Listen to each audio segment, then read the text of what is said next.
Okay, great. Okay, good evening. We're so glad all of you joined us for Healing the Earth by Growing Food as Medicine with Bob Quinn. When I read Bob's book a few years ago, Grain by Grain, I was just so impressed with Bob's approach and success in creating healthier food and soil, as well as his quest to revitalize our rural communities. I looked forward to the day that I could finally meet him, and yay, today is the day. Uh, for those in the audience here who still want to buy a copy of his book, Grain by Grain, and have Bob sign it, don't worry. After his talk, you can head out into the hallway to the table there, and you'll have a chance to do that. For those of you joining us online, please visit your favorite bookstore and pick up a copy if you don't have one already. Finally, I just wanted to officially welcome all of you in the audience here in the Hager Auditorium at Montana State's Museum of the Rockies, and welcome all of you who are joining us online tonight, actually from all over Montana and actually all over the United States and even 3 internationally. So my name is Ann Reddy, and I am the chair of the Gallatin Valley Earth Day Committee. And as I said, we're so excited to have Bob with us tonight as part of our Wild Talks series that's based on this year's theme, Living with the Land. This exciting lineup of talks has been running from January through April, and it covers covers wetlands and then grasslands, regenerative ag, indigenous perspective on land, and saving wildlife from urban sprawl. To watch a recording of a past event or sign up to watch a future event online, please visit our website at www.gallatinvalleyearthday.org. I'm also really excited to share that the second annual Montana Healthy Soil Week begins exactly 3 weeks from today. Adopted by our Montana legislature in 2023, this week-long celebration, which is always the first week of April, is designed to raise awareness about how healthy soils can increase crop yields, strengthen food security, create greater climate resiliency, and improve nutrition. If you'd like some more information, please visit Montana Soil Health Week .macd as in dog net.org to learn how you can participate, and you'll also find an excellent variety of videos and educational tools there. Now, before I invite Bob to the stage, I just have to thank our sponsors. Our whole series of talks is free because of the generous support from businesses and organizations in our community. So I'd like to thank our fiscal sponsor, Greater Gallatin United Way, our premier sponsors for the whole series, Yellowstonian. This is a new online publication that you might want to check out. Volkswagen of Bozeman, Gallatin Subaru, our benefactor sponsors, Bozeman Greenbuild, our local radio station, KGVM, and our steward sponsors, American Prairie, Bridger Bowl Ski Area, and Montana Parent Magazine. And of course, all of our community volunteers who make these events happen. And last but not least, I wanted to give a big shout out to our local Bozeman Food Co-op, who is partnering with us for this event and helping underwrite the event. Oh, I'm sorry. Oh, I have to advance the slides, sorry. Okay. Is that good? And again, okay. Okay, one more. Okay, sorry about that. Hopefully you saw those logos quickly. So anyway, I was just wondering if Rory, the manager of the Bozeman Food Co-op, was here tonight? No? If not, okay, then I just wanted to thank them. Okay, so now I'm going to advance for tonight's talk, finally. I promise Bob will come up here in just a moment, but before I do that, I just wanted to let you know that there will be a question and answer session after Bob's talk. For those of you here in the auditorium, just raise your hand and I'll bring the microphone to you. If you're joining us online, just look at the bottom of your screen and there's a Q&A. You click on those letters and then a box will pop up. You can type in your question there and then Rich will read them to Bob. Okay, so now I'd like to introduce Bob Quinn. Bob Quinn, as all of you know, is a leading green businessman with successful ventures in both organic agriculture and renewable energy. Bob was raised on a 2,400-acre wheat and cattle ranch in Montana. He earned a PhD in plant biochemistry from UC Davis before coming home to farm in 1978. In 1986, he planted his first organic crop, and then by 1989, he had converted his entire farm. He served on the first National Organic Standards Board, which spurred the creation of the USDA's National Organic Program. He has been recognized with the Montana Organic Association's Lifetime of Service Award, the Organic Trade Association Organic Leadership Award, and Rodale Institute's Organic Pioneer Award. In 2023, he donated 700 acres of his farm to create a regenerative organic research, education, and health institute. The vision and mission of Quinn Institute is healing the earth by growing food as medicine. So now if you'd join me in welcoming Bob to the stage.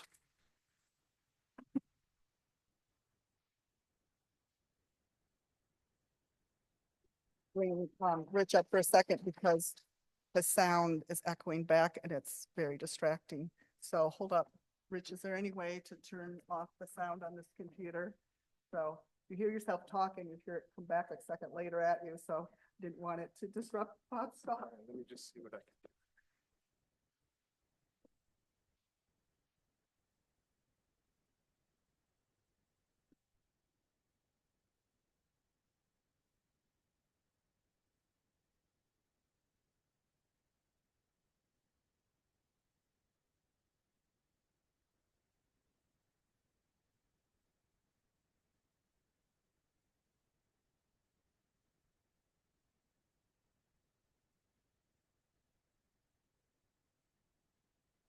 Let me see if that helps.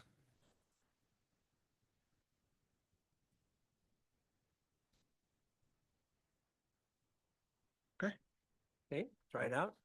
Try it out. Okay, well, good evening, everybody. Can you hear me all right? How close do I have to get? Okay, fine, good.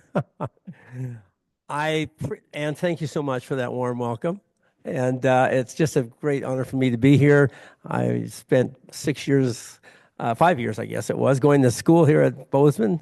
And it's always, and my wife is from Bozeman, so it is a place near and dear to my heart. So you're probably wondering what the picture in the corner is. That's my first slide. And the artist has actually joined us here in the first row. Gary, you want to wave or say Gary Larson? So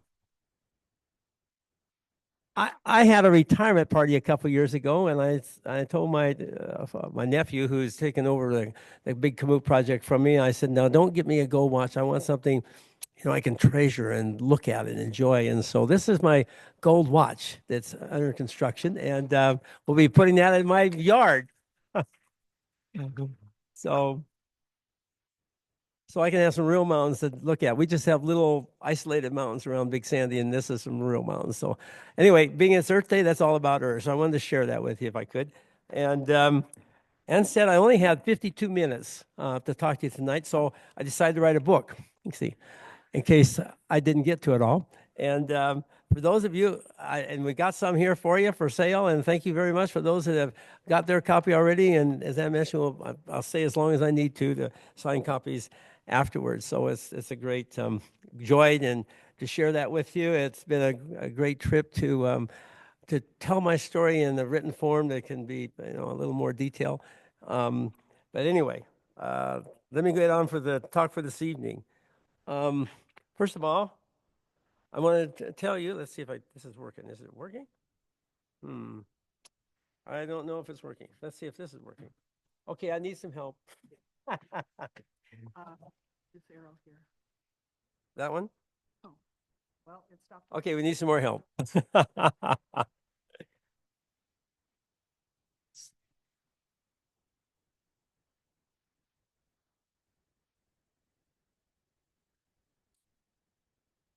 There we go. Is that working now? Let me see. Does it go backwards? Does it go forwards? Yeah. Yes. Okay. Okay.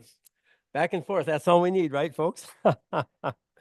Well, anyway, today's presentation is all about, this country and what we're facing. We have in this country the most abundant, cheapest food in the whole world. And yet we live in the sickest country in the whole world. And some wonder if there's a connection to those two statistics, and I think there is. A lot of people believe the same thing. So we got in this trouble with big pharma and big chemical industrialization of food in America, and I think the regenerative organic agriculture can get us out. And if we focus on growing food as medicine, because once we do that, everything else will fall into place. So today, I'm going to be talking about, I don't have lots of graphs, I don't have lots of statistics, but I have lots of stories to share with you. And most of my education after university really came from the School of Hard Knocks, and rather than from book learning. I wasn't born organic. I wasn't schooled in soil or human nutrition or business even. In my youth, I had no appreciation for the link between good food and good health. And that all changed. And here's the story of how and why in 3 different parts. First of all, I'm going to talk to you about the conversion of my farm to organic, the reconnection of food and health, and then the Quinn Institute, an effort to continue to solve the problem in the future. So this is my hometown, Big Sandy, population 600, established in 1887. Main Street's 2 whole blocks long, and half of it's shut down, boarded up. But you see that big building on the right next to the red building? Well, we were so excited. A couple months ago, a couple brothers came to town. One was a veterinarian and one was a taxidermist. And they put up this great big sign over their building, and it said, Big Sandy Veterinary Clinic and Taxidermy. And then in very small print underneath it said, either way, you get your dog back. So, so any business is great for us. So anyway, so my roots kind of run deep in Montana, at least over 100 years. My great-grandfather came to Big Sandy in 1919.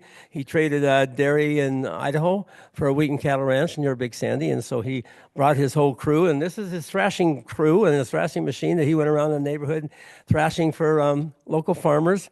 15 people ran this operation. Took 15 people to bring in the harvest in those days. He introduced summer fallow, which he had used in Washington a few years previous, before World War I, to our area, which really made much more success from growing a crop every other year from growing it every year because of a lack of rainfall. Well, my grandfather came back from World War I, and in 1920 he married his daughter, Alice McAnally, and they started a farm just right up the creek from the homestead there. And this is his first combine that he got in 1926. And now instead of 15, they have 3 people doing the harvest. One in the tractor was my grandfather, one of his relatives cousins running the combine, and then someone driving the team of horses with the wagon, keeping the grain away. So he broke the sod in the prairie, and in 28 years he farmed there. A lot of the nutrition was used up that had been accumulated over the eons, or centuries. And he had tough times. He went through the Depression of the 30s, the Dust Bowl era, and drought. But he survived, and so we're thankful for that. My father came back to the farm in 1948, And now he's, and this is in the 50s sometimes, now he's on a self-propelled combine, so he's really upscaled. His goal was increasing yields. He parked the plow. He started farming in strips so that in order to reduce erosion, he introduced chemicals to feed the plants and kill the weeds. And he was quite successful. And my sister and I were the truck drivers. So now there's still three harvesting. He's on the combine, and my sister and I drove truck. And then I came back to the farm in 78, and my goal was survival. I was some tough times in that period. I decided to add value to our crops, convert my farm to organic, and introduce new crops to help add value to what we were growing because it was really hard to make it the way it was. This is my most important crop, however. Did it stick? Whoops, there they go. That was quick. There they are. So we had 4 daughters, and then we had 11 years of drought. And then a son was born. So I thought that was pretty good balance. So my early years in Big Sandy growing up, I had 2 loves. One was plants, and the other was science. So when I went to school, I came to MSU here at Bozeman. I put those 2 together and studied botany and plant pathology, and it just kept on going. I wanted to be a plant scientist. That was my goal. And after 10 years of university, however, it really research in those days was, and this was now in the mid 70s, and we were in California, and it was a lot about one lab against another competing for grants. And so we were told when we went to conferences, well, now don't talk to those people at Riverside because they're doing almost the same thing we're doing, and we compete for the same money, so we can't really confer. And I thought, wow, is that the way science is done? We can't even talk to each other. And so I bailed out and decided to come back to the farm in Montana. And, and to tell you the truth, when I came back here, I didn't come to change anything. That's not what was on my radar. I thought everything was just fine the way it was. And so I moved my family back to Big Sandy. But when we got here, we discovered that our farm, about 2,400 acres then, was just about the right size for one family to live comfortably. But now we had 2 families trying to be supported by that one farm. And it wasn't comfortable. It was we were going behind, and we weren't going ahead financially. And so I tried to figure out, well, what can we do? A lot of my neighbors were going to town to get extra jobs, and I didn't want to do that. I came home to farm, and so I tried different things, and that would be a whole nother half a evening story. But I had some pretty big failures, but they didn't really sink the boat. But I started small. But the one I bumped into that really went well was Montana Flour and Grain. That was an effort to sell our grain directly from our farm to whole grain bakers in California. They were looking for high protein. That's what we had. And they were willing to pay us $1 a pound, or $1 a bushel premium. In those days, the wheat was selling for about $3 a bushel. So this is 1/3 more, and this really made the difference for us. And I was so excited. This was so much fun. And if we didn't have enough grain, I went around the neighbors and found other grain for them. Everything was going just perfect for the whole first year. And then Jim Torrey's the owner. He called me up and he says, "Hey, Bob," he says, "I love the grain that you're sending." I said, "Oh, great, great." And he says, "Do you think you can find some organic wheat, same kind of quality, and send me down?" I said, "Oh, sure, Jim. Yeah, don't worry about a thing." And hung up the phone. And I thought, oh, my gosh, what have I just said? I said, I don't even know any organic farmers. And in fact, I didn't even believe in this organic stuff because I had been taught all of my life that a plant could not tell the difference between a molecule of nitrogen coming out of a manure pile and one coming out of a bag of ammonium sulfate or some other fertilizer. And that's what I believed. But yet I did not want my prejudice to stand in the way of giving my customers what they wanted. So I went looking for organic farmers in Montana in 1983 or 84 now we're up to. There weren't very many. But I found a couple over in the northeast corner, took my truck up, loaded it up. They had them cited written letter of affidavit saying it met the California organic standard. That was the rule in those days. And off it went. And a few weeks later, Jim called up and he said, "Oh, man, this is great. Can you find me another load?" And I thought, sure. And that wasn't so easy. And another load. And finally, I was saying, my gosh, I've got to get serious about this and get acquainted with these guys. All I can find. And so They invited me to some of their meetings in the winter, and I've been used to going to ag meetings in the winter for conferences. And I was a member of Farm Bureau, and I was a member of Grain Growers, and most every conference, a lot of the talk was, the prices in the toilet, the government programs aren't doing what they need to help us out, and woe is me, on and on and on. And there was a lot of gloom and doom, sort of, not the whole thing, but there was a lot of talk like that. And when I went to the organic guys in their meeting, there wasn't any of that kind of talk. They talked about how they could walk across their field and feel an increase in the tilth. It was softer under their feet. They talked about how they could plant crops that produce nitrogen so they didn't have to buy fertilizer. They could grow their own fertilizer. They talked about using rotations to break up cycles of disease and pests so they didn't have to use pesticides and herbicides. And I thought, wow, this is amazing. And so the scientist in me started bubbling up to the top, and I went home and I said, Dad, we got to try this. And we had about 20 acres of alfalfa that we had planted in 1983. So it was right next to, there it is, right next to the regular field. So we had an organic and a non-organic patch that was side by side. And after 3 years, and so in the fall of '86, we summer followed the whole thing. And I did some soil tests, and there was 96 pounds of nitrogen in the alfalfa field.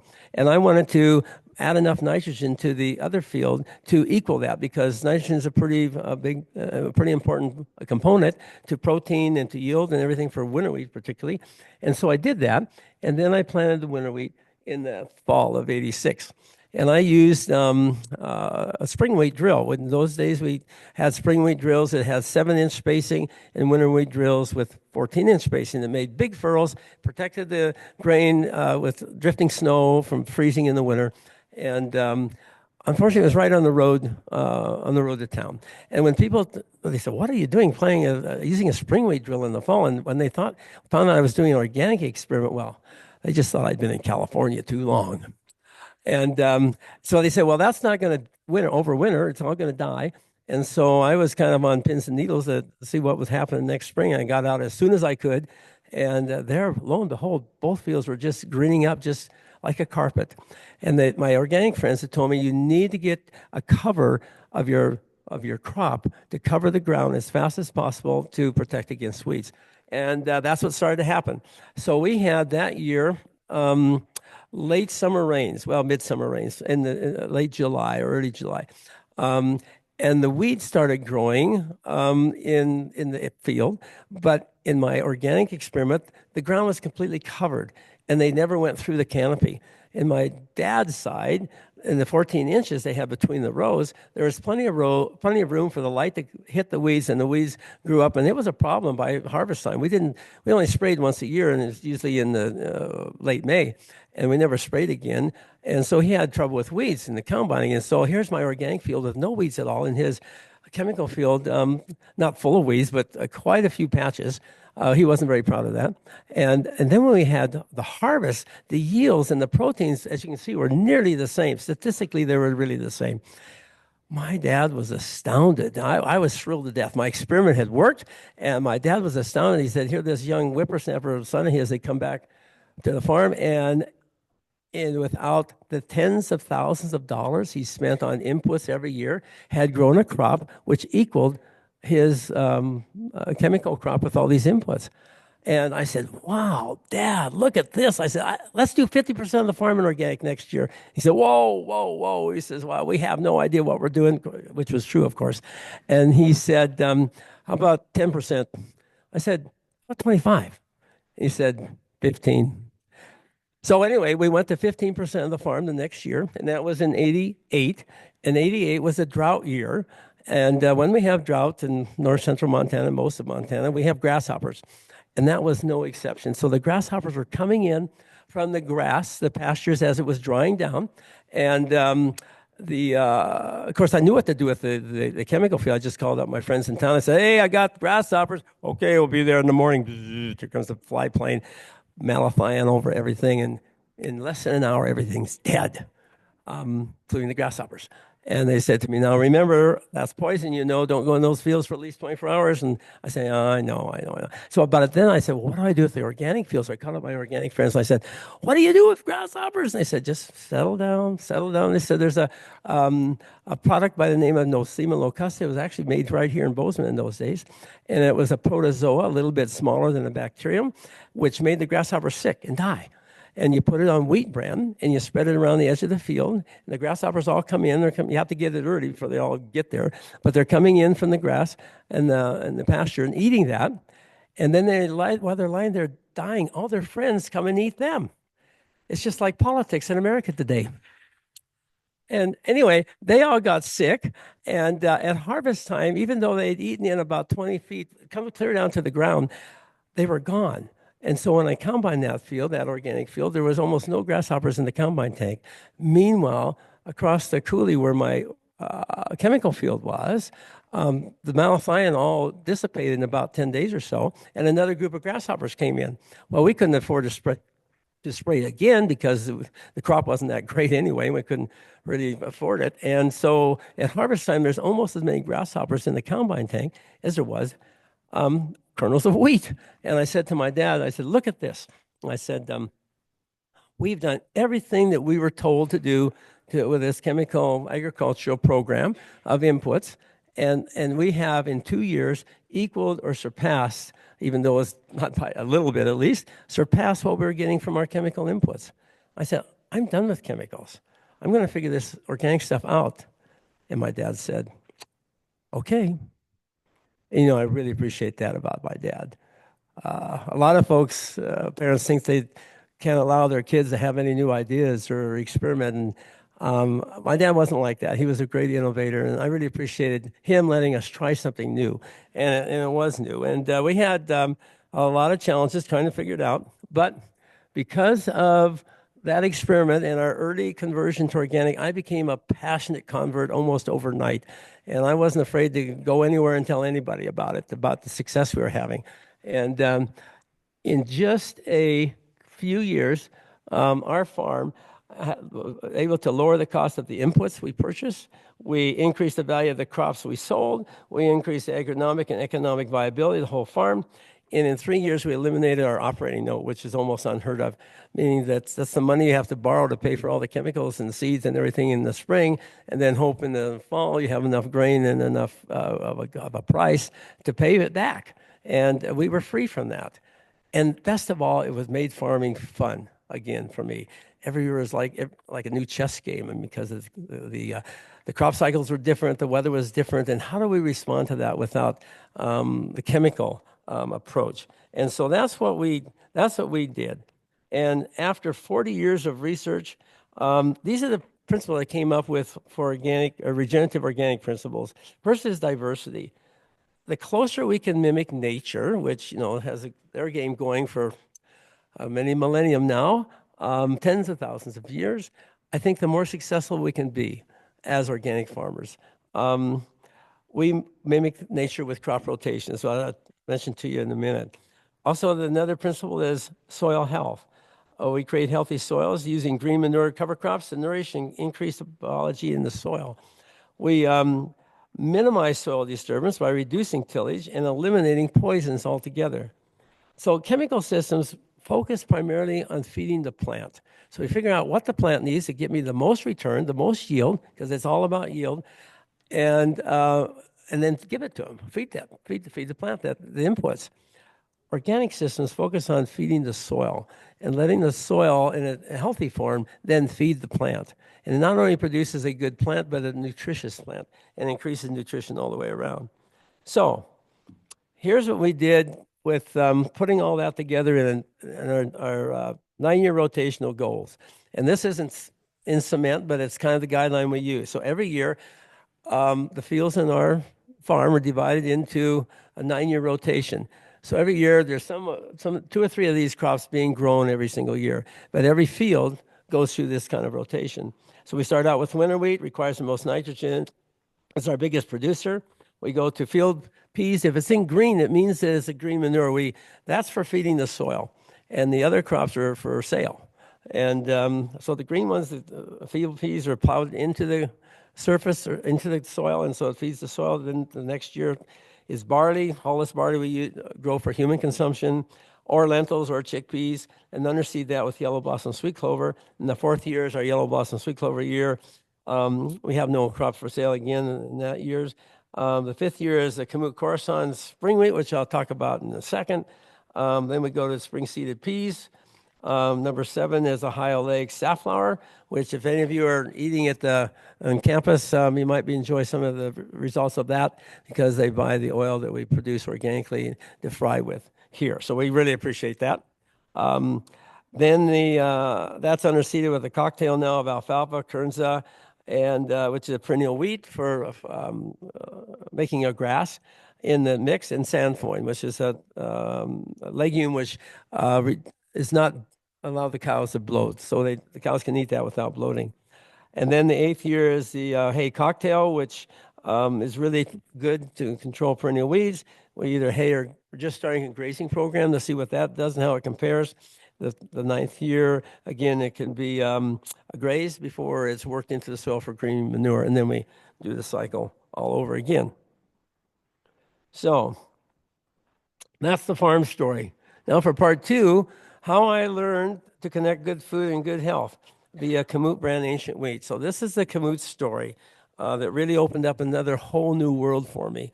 So that story really starts back when I was in high school. In 1963, I went to the county fair in Fort Benton, went past the grandstand, and here this old guy with a red old Folgers coffee can.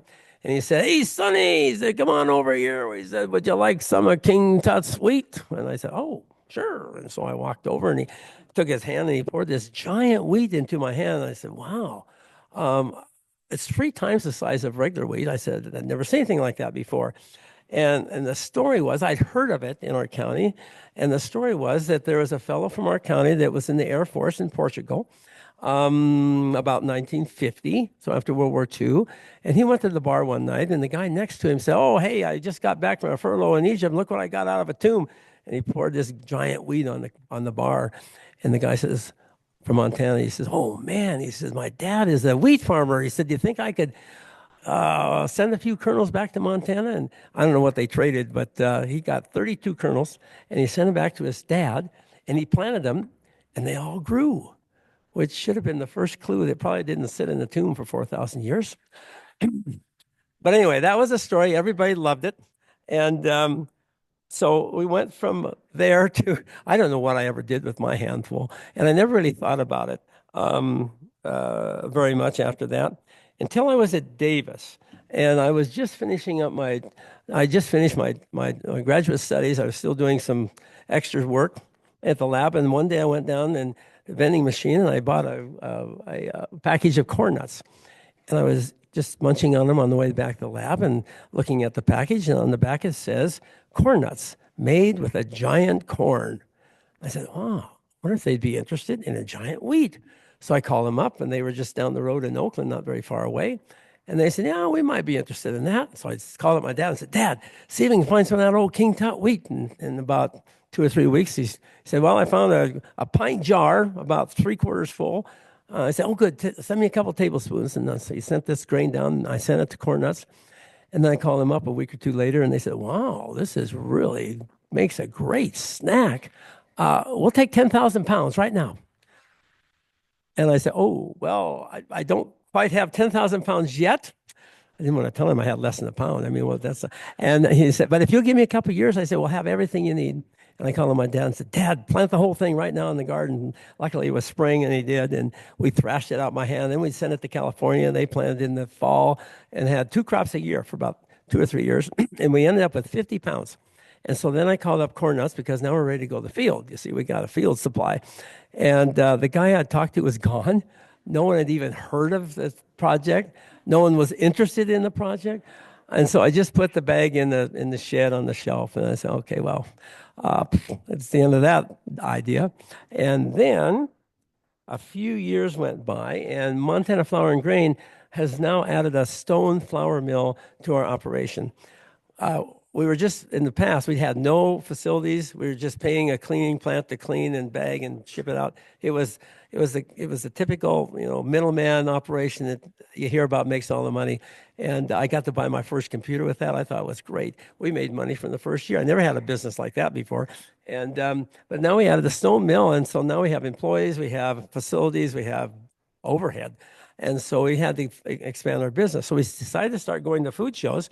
And the first one we went to was in California, was a Natural Products Expo. This is in 1986, our first one. My mom and dad went with me. We built our own booth. We didn't have any idea what we were doing, but we had a lot of fun. And my dad said, I'm going to take some of that old King Tut's wheat with me. And I said, oh, that's fine, Dad. I was working on trying to get the stone ground flour sold. That was a picture, or there was a mill we had from one of our customers in California who had a similar mill to ours that we put in the booth so people could see what we were doing. I mean, it looks like furniture. It was from Ostertal in Austria. And there was a lot of excitement in those days about stone ground flour. At the end of 3 days, my cousin and I that were working together had our pockets full of business cards, and we were so excited. Wow, this has been a great experience and a lot of these potential customers. My dad showed this ancient wheat around to everybody that went by. Thousands of people went by our booth in 3 days. And at the end of 3 days, he had one business card and one interested party, and actually they were the same. And but he was all excited. So he said, well, we're going to go home. We're going to plant that. And so we did. We planted a half an acre in the spring of '86. And 30 years later, and that year we had one farm, 1/2 acre, 0 products, 0 income. 30 years later, we were contracting with 250 organic farms, 100,000 acres. They're all organic, certified organic, and over 3,300 products are being made throughout the world. 90% of those were from Italy. They became our biggest customer. We found out later this grain is a very near relative of durum, so it makes wonderful pasta.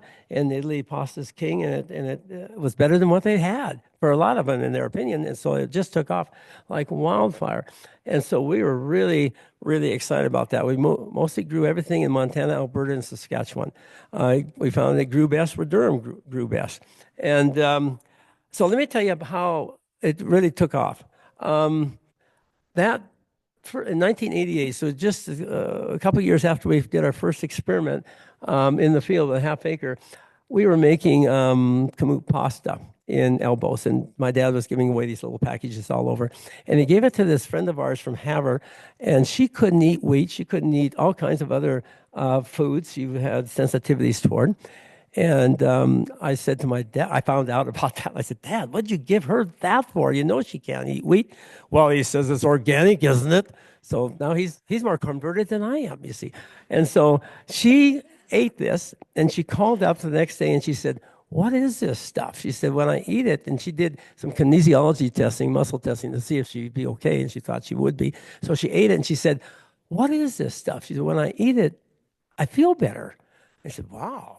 Well, we'll give you some more. And then she said, I have a sister in Utah that has all kinds of sensitivities to all kinds of different foods. She can't eat wheat, of course. You think we could send some to her? And said, sure, we'll send her a whole box. So we sent her a whole box full of this pasta. And she ate it for about 4 or 5 weeks. And she called up and she said, not only can I eat this, but now I'm less sensitive to other foods that I was having trouble with previously. So not only could she eat it, it was actually healing her body in some way.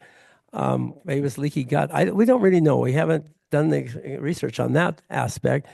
But for the first time, I got thinking about food as medicine. I never thought of such a thing before. And at the same time, I thought, wow, this is no longer just a novelty, from King Tut's tomb, which I had my own doubts about. But this is like a gift from the Creator, or something to help people heal and be healthy. And so we started then on a whole different path. And one of the first things that we did was to register a trademark to sell us grain under so we could protect it. Now, a trademark doesn't mean you own the grain. A trademark means that you make certain promises to your customers. And we chose the word Kamut because it's an ancient Egyptian word for wheat. And we were still, thinking that promoting the tomb story at that time. And so we registered that. It's from a dead language, so it was easy to register.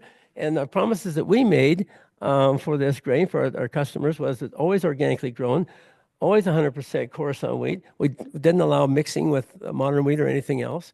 High in protein and minerals, and the claims that the customers or the manufacturers that were using the grain were making had to be based in research. They couldn't just make up stories, like the tomb story, and jazz it up. They had to be factual. So we started doing some research, and I mentioned about the Kamut means wheat, and then it's in Asia they call it baladi durum, which in Arabic baladi means native. Well, there's really no native durum or native wheat from Egypt. It came from Mesopotamia mostly.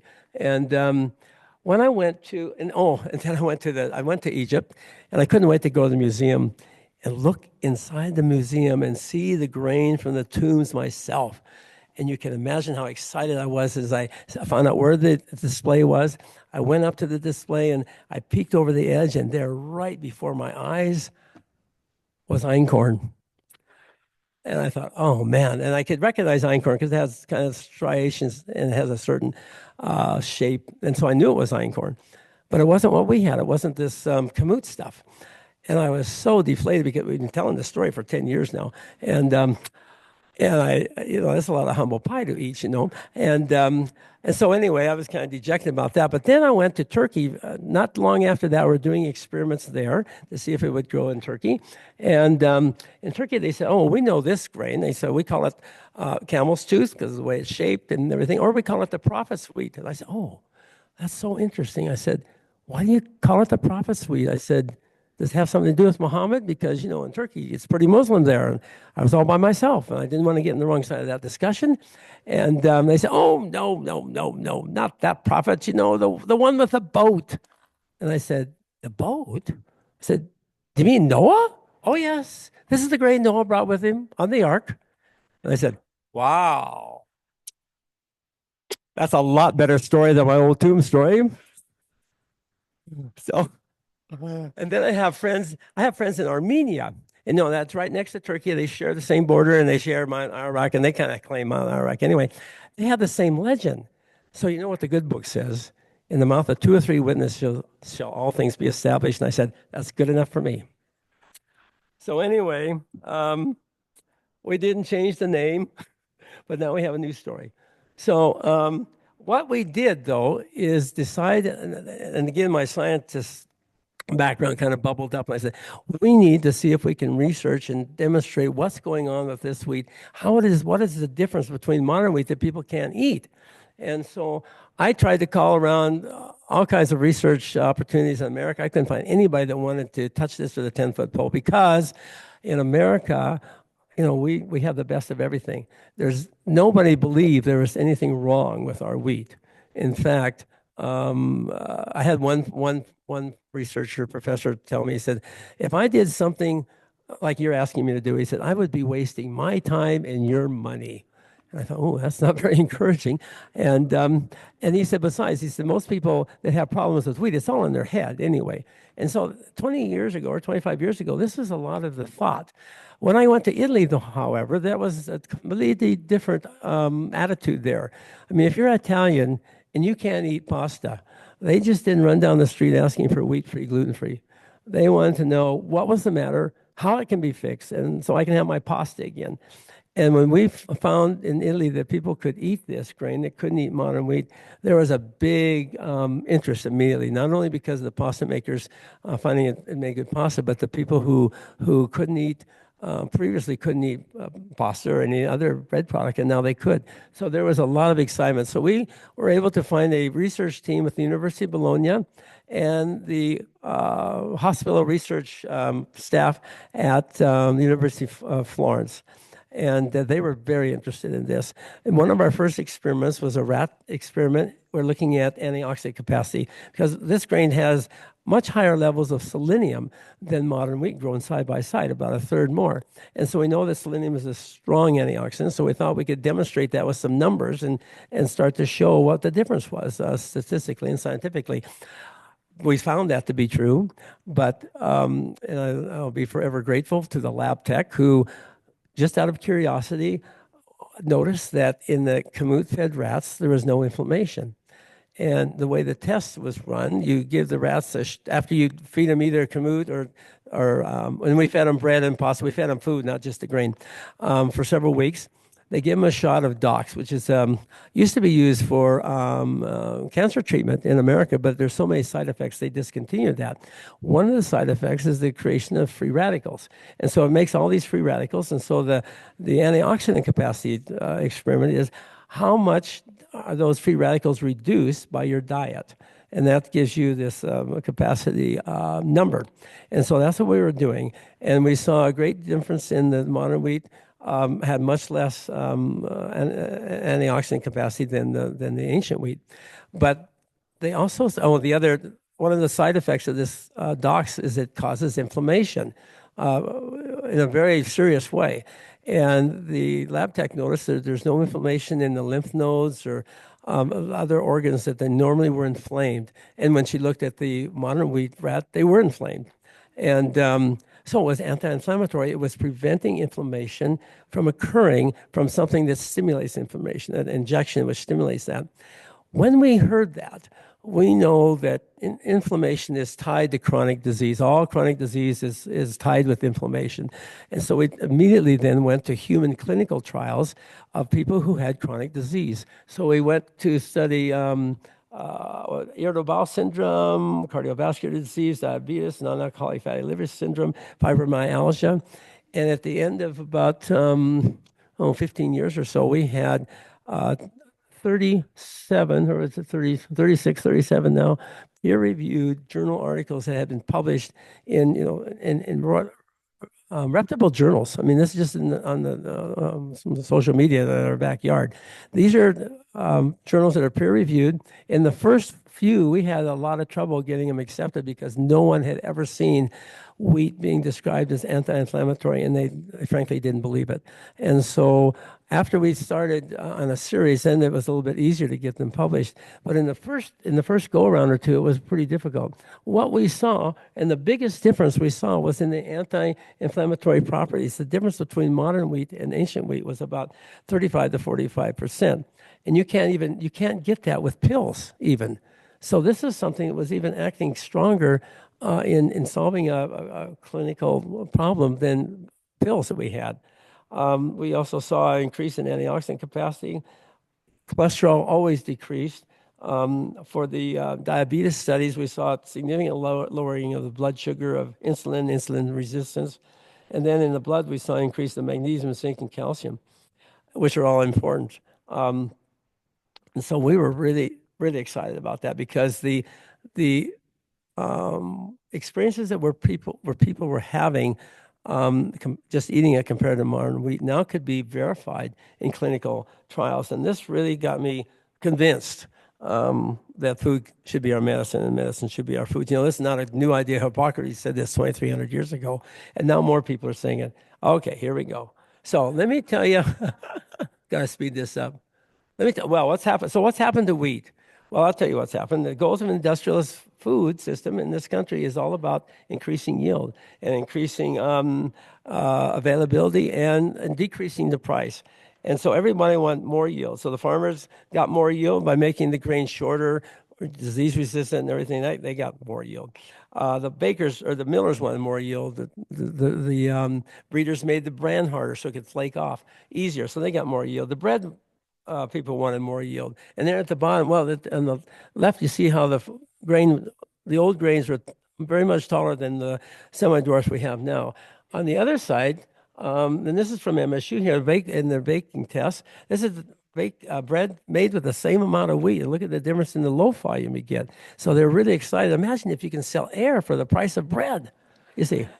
So anyway, but there's a lot of problems, unintended consequences that came along. People have trouble digesting it that didn't before. There's a loss of nutrition in this system. Glyphosate residues is a problem. Fast rising yeast is a problem. Anyway, almost 20% of the population is now sensitive to modern wheat. Let me tell you one more story before I wind this up.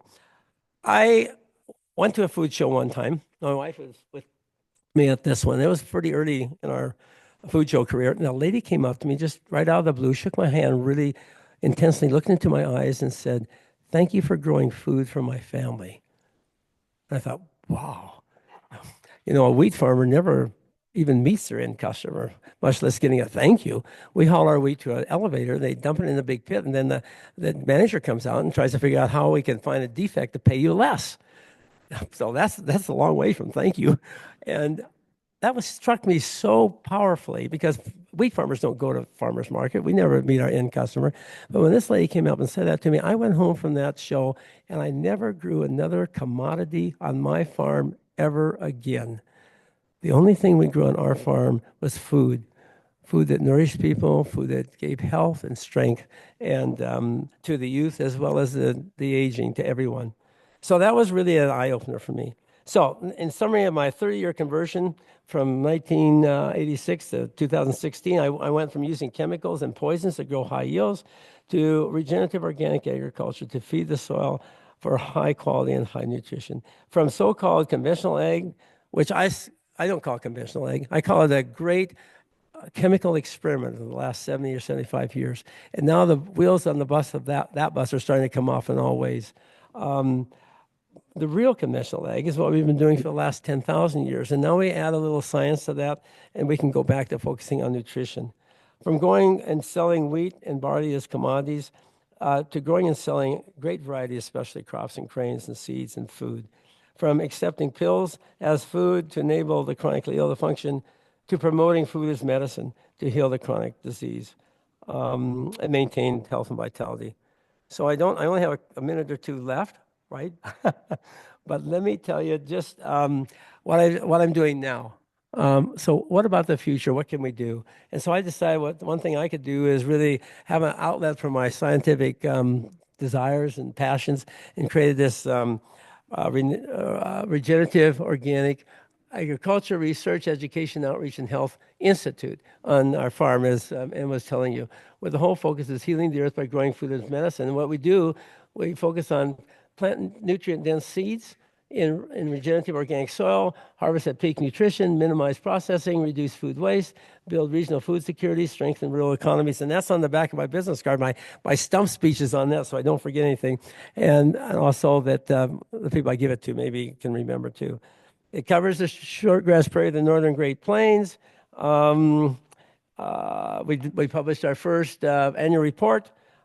We do some fun things. I'll show you this. This will be the last thing. We planted potatoes. So we're doing a lot of dryland vegetable experiments because people say you can't do that. Whenever somebody tells me you can't do something, I say, oh boy, let's go. And so they say you can't grow vegetables with 12 inches of rain. But guess what? If you give them 3 times more space than they have in Iowa, where they have 3 times more rain, they have enough rain for each plant to produce just about as much as the plants do in Iowa. And of course, they have 3 times more yield because they have 3 times more plants, but they will grow for us. We can do this. And so I planted potatoes for the school system in Big Sandy, and then I had the grade school kids come out. And my friends from Great Cliff down here, we brought their team of horses, and the kids got to see the potatoes being dug with a team of horses. They just loved it. And they went out then and gathered all the potatoes and were part of the harvest. And those potatoes now I'm taking into the school all through the school year, and they're having those for their school lunch.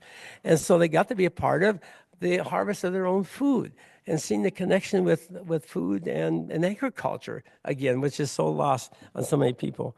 And I have a little video that I'll end with here, if I can turn it on. Will it turn on? Might not have any sound because we turned the sound off. Anyway, they're playing a great song with this. I will spare you the voiceover of the song, but there we are with the horses and the plowing, and I'm telling the kids there's difference between potatoes. There's purple potatoes and yellow potatoes, and then they go out and they gather them all. So anyway, it was a great day, and I think we need to do more of this. Imagine if we could do that all over the country. Anyway, are we past time? We're past time. Anyway, thank you very much. If you want to have the rest of the story, just pick up the book. Please.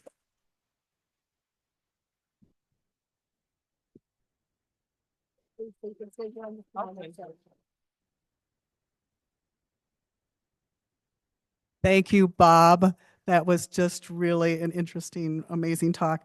As I mentioned earlier, we're now going to have a Q&A session. So if you're in the audience, once again, just raise your hand. I'm going to go up and get the microphone from the tech person up there. And if you're online, please type in your questions there in the Q&A, and then Rich here will read the questions to Bob. So hold on one second. I'll go grab the microphone.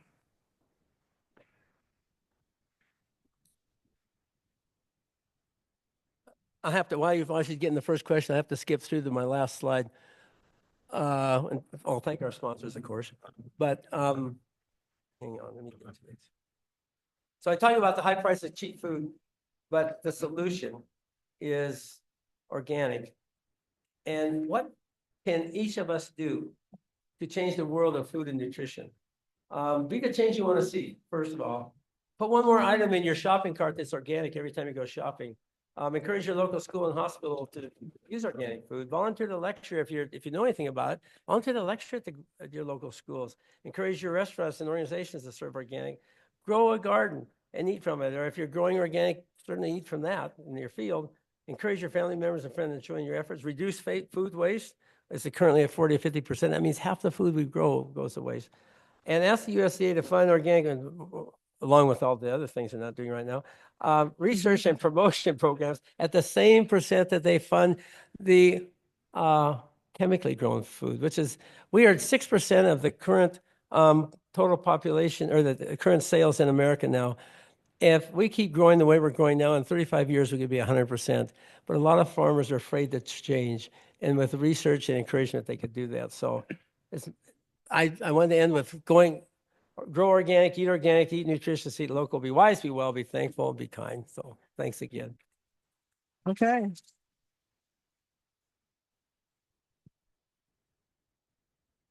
Testing. Is it on? Okay. Okay, so raise your hand and I will bring the microphone to you.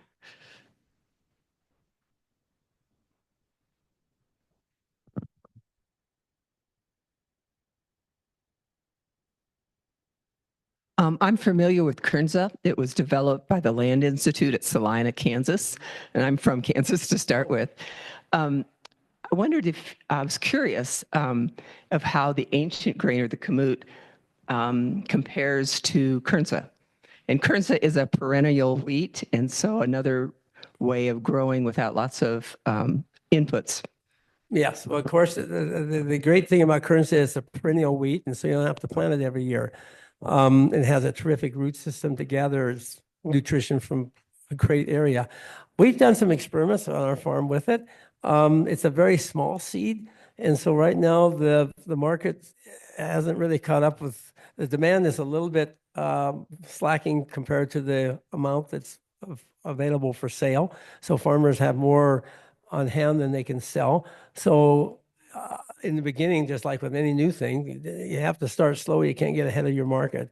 But one thing that we've seen, and the reason I've put it into our rotations, is that the grain is extremely aggressive.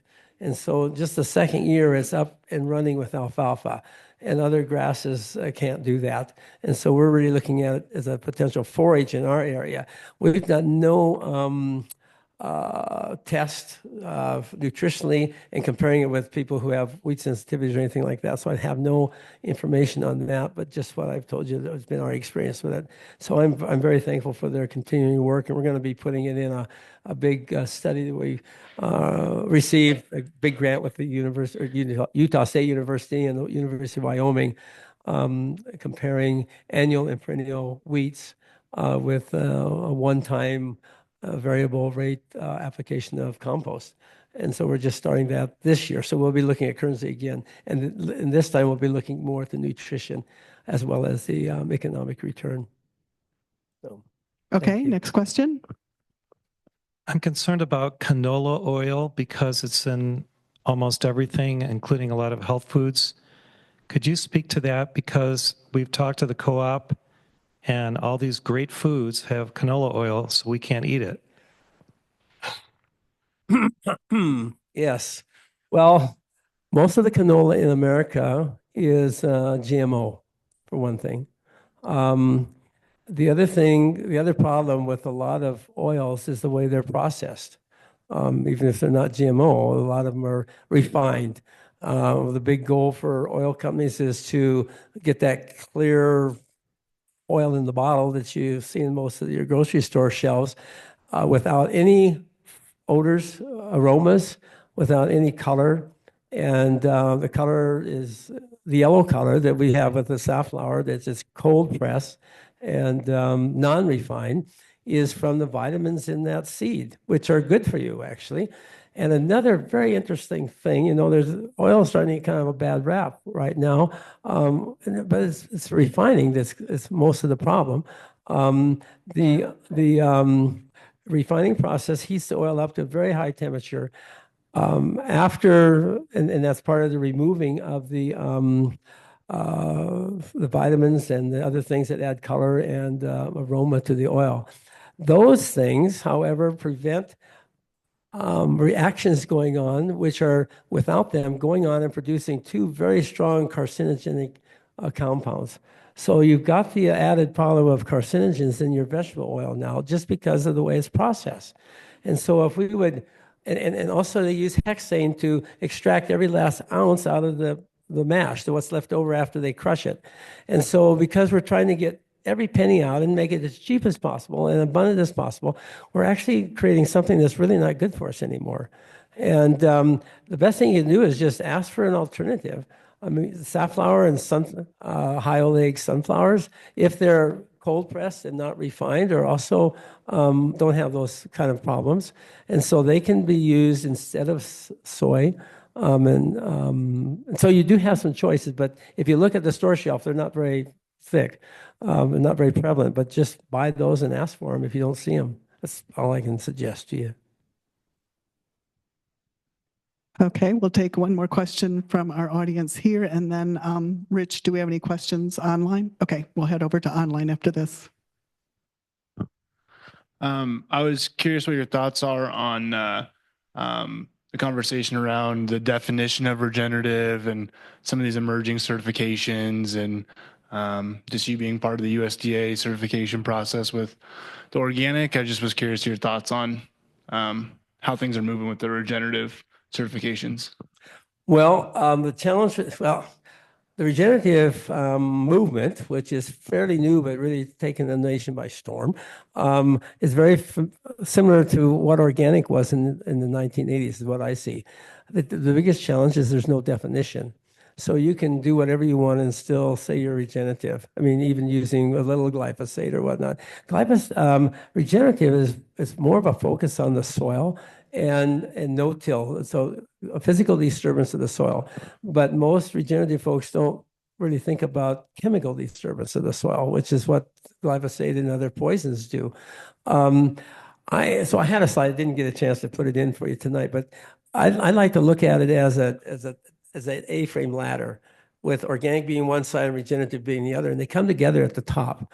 And because both of them have very good principles, and if you combine them, then you've got a definition that's based in legal form, so organic. But if you add regenerative to that really indicates more of a focus on the soil. And some organic farmers, I hate to say it, I think that the industrialization of food processing and production has been our ruination. It's mostly an extraction of the wealth out of rural America and leaving farmers broke. But some circles or some organic farmers are starting to think more in terms now of feeding the plant, but we feed it organically, but it's the wrong focus. We need to never lose our focus on feeding the soil. But if you add regenerative to that, then you're less likely to go in that way. And if you add organic to regenerative, then you don't have the problem with glyphosate and other poisons. So I'd like to see them both come together. And I hope that eventually there is such a thing as a regenerative organic certification. And I'd like to see more of that kind of thing happen. Okay, I'll start for the online questions with the same question I've gotten from several people, which is where can we purchase organic or Kamut flour and other Kamut products? Okay, that's a really good question. And the easy answer is go to kamut.com, which is our website. And there is a section in there under products. and it gives you a list of all the manufacturers of Kamut products in the world, country by country. And it's in all kinds of languages. I understand there are some people listening in from other countries, and it's in the main languages of the world. And you can go in there and see who the manufacturers are, and then you could go to the store, and if they don't carry that product and that manufacturer, you can certainly know who to ask for. Bob's Red Mill is the biggest, and the Food Nanny in Utah now are our biggest producers in America, and you can buy online from the Food Nanny, and most stores carry Bob's Red Mill, and if you can get them to order for you. Okay. So you provided some very interesting information about nutritional differences between Kamut and modern wheat. Are there nutritional differences for the same variety between organic and conventional? That's really a good question. And that's one, and I didn't get a chance to go through the slides on our research institute, but we're just beginning to answer that question. And so this year we had a grant a joint grant with Rodale Institute in Pennsylvania, and they were looking at ergothioneine, which is a newly discovered amino acid, which is really helpful for nerve function and brain function. And so it's quite important. It's made by fungi, and plants don't make it, but they take it up from the fungi in the soil. And so we did an experiment this past year growing ancient wheat side by side with modern wheat on our farm, and then across the road on my neighbor's chemical farm, the same comparison, ancient and modern. So if you can hold that question till June, we're supposed to have the answers back at the results of that. Okay. What barriers do you see to greater adoption of the ancient grains? I think education is one. The more we know about them and the benefits that they have, that's certainly a barrier to knowledge and the demand. As the demand grows, then we have more demand for more farmers to grow it, and so that we try to keep that in fairly good balance. So it's just the more demand there is, the more ancient grains there will be. And the other thing that we're looking at, and I didn't get a chance to get into this either at our institute, we're looking at a hard white winter wheat that was just taken from collections made in Turkey. So, I mean, ancient grain to me is from ancient civilizations, but it was been growing in the wild for eons. But you could qualify that as ancient too, I think.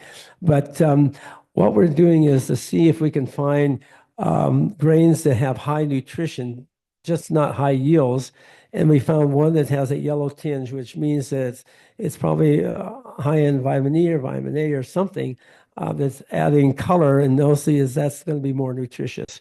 And so the whole focus, if we could focus just not on whether it's ancient or not, but if it has high nutrition or not, that I think is the future for what we need to do. And for wheat breeding programs, if we ever can figure out what exactly we've taken or changed that's made the problem and just reverse that, then have a way for plant breeders to test for that as they are developing new strains, that would also be a godsend.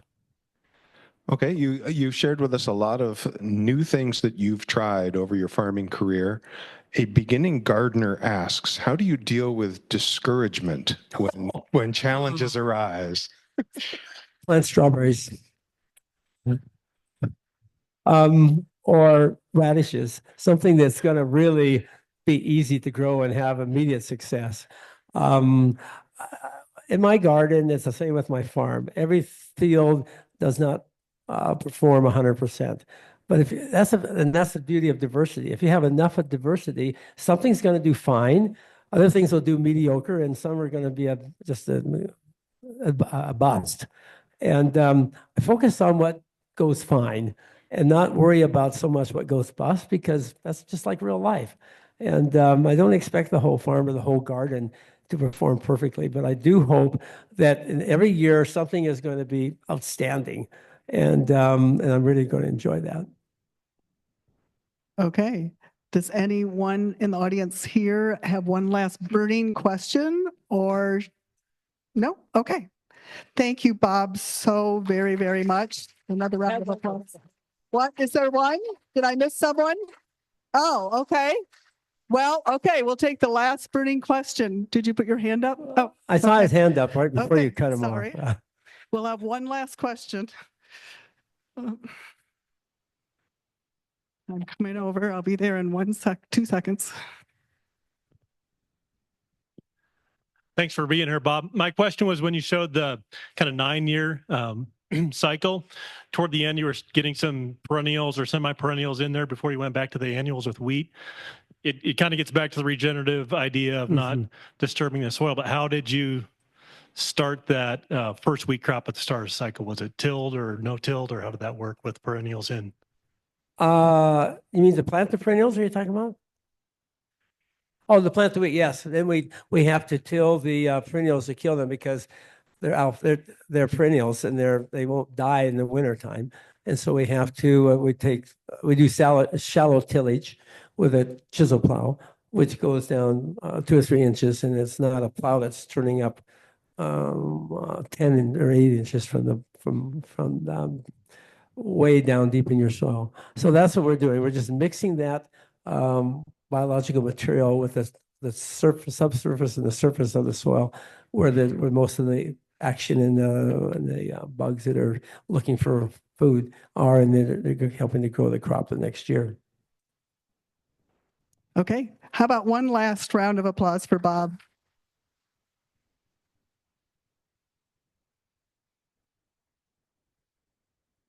Thank you so much, Bob. Thank you for attending this evening. If you're joining us online, you will automatically be getting a email tomorrow with a link to the recording of Bob's talk. If you're here there and want to see a recording of his talk and share it, tomorrow there will be a link on our website at Gallatin Valley Earth Day with his recording there.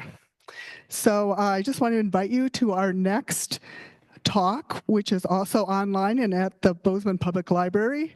It's called An Indigenous Perspective on Living with the Land. It's with Stephen Davis. He's an enrolled member of the Lower Brule Sioux Tribe and a descendant of the Blackfeet Nation. That is Thursday, March 27th at 6 p.m. You can register for that or attend in person.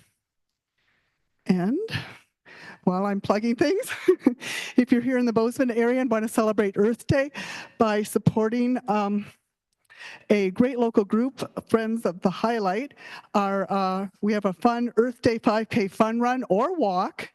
It's at the fairgrounds on Saturday, April 19th at 9 a.m. And you can pre-register for the fun run at www.winddrinkers.org. And after that, also at the fairgrounds, head over to our annual Earth Day Festival. It's loads of fun and there's so much going on. The city of Bozeman will have the cleanup day there. The Winter Farmers Market is part of that since we're celebrating land. We have talks every hour, exhibits, food, music, tons of children's activities like the very popular Earth Day Magic Show at 10 a.m., face painting, petting zoo, and games, and all kids get prizes.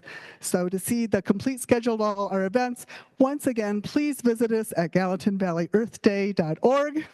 Thank you for coming. Good night and take care. Thanks, Bob. It's really good. So interesting.